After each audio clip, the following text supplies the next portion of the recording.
Olá, eu sou Ricardo Aralius, estrategista do Santander Private Banking. Hoje, terça-feira, 11 de maio. Aquele alívio que foi causado pelos números de empregos mais fracos nos Estados Unidos em relação às perspectivas, quanto à inflação e tudo mais, e, consequentemente, a própria política monetária do Federal Reserve, elas acabaram se mostrando mais passageiras, E ontem voltou a pesar, nos mercados esse tema de reflação nas economias desenvolvidas, que obviamente acabam impactando os demais mercados, como emergentes e tudo mais. E essas perspectivas de aceleração de crescimento, agora mais sincronizado entre as economias desenvolvidas, elas estão pressionando de fato o preço das commodities muito para cima, a gente tem acompanhado a evolução de matérias-primas importantíssimas como minério de ferro, cobre, entre outros metais também, mas a gente também vê esse impacto, acontecendo também no ambiente agrícola, Então, tudo isso acaba pressionando a inflação de alimentos, insumos de produção, Então, tudo isso acaba impactando as perspectivas de inflação daqui em diante. Vem pressionando, de certa forma, as inflações implícitas mundo afora. E ontem, os papéis de tecnologia, eles voltaram a apresentar um desempenho bastante negativo, nessa toada. O Nasdaq registrou queda de 2,5%, enquanto que o S&P 500 teve uma queda um pouco mais moderada, ali na casa de 1%, mas ainda assim bastante significativa. Ainda que quando a gente olhe por outros ângulos, a gente não vê uma debacle generalizada, dos mercados, ou seja, por conta de um movimento de maior aversão mesmo a risco,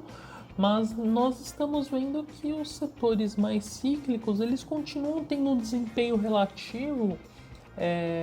em frente, aos de tecnologia, que se beneficiaram, com a questão da pandemia.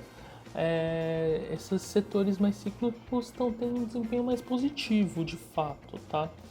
E, de qualquer maneira, quando a gente olha os catalisadores, para sustentar os mercados, nesses patamares, principalmente no caso dos mercados acionários, de fato agora a gente está num período com menos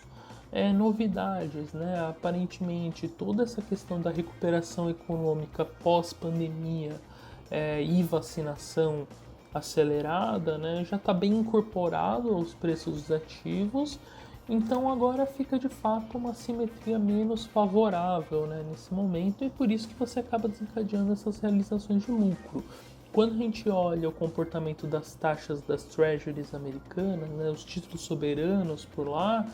essa alta recente ela tem sido importante, lembrando que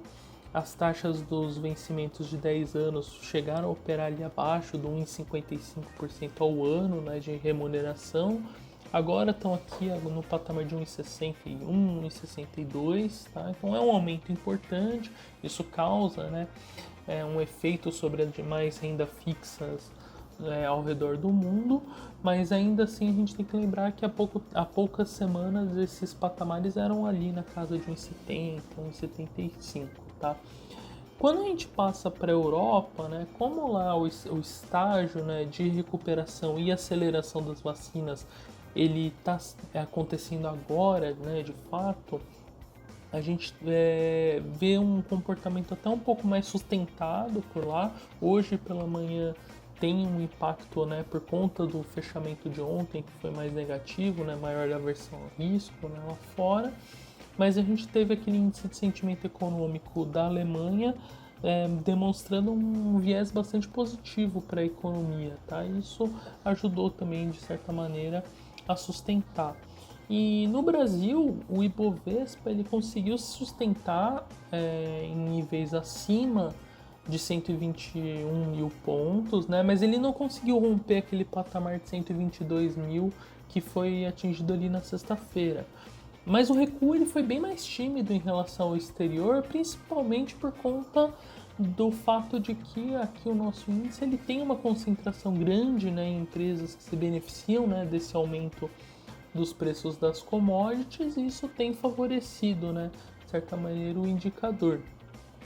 E bem importante também, hoje a gente teve a divulgação da ata do último encontro do Copom da semana passada, né, em que houve o aumento da Selic para 3,5% ao ano, e aí numa leitura preliminar aqui a gente notou que o BC ele ressaltou que os efeitos da pandemia sobre a atividade econômica eles acabaram sendo heterogêneos, né, entre os setores, né, destacou o efeito que isso tem tido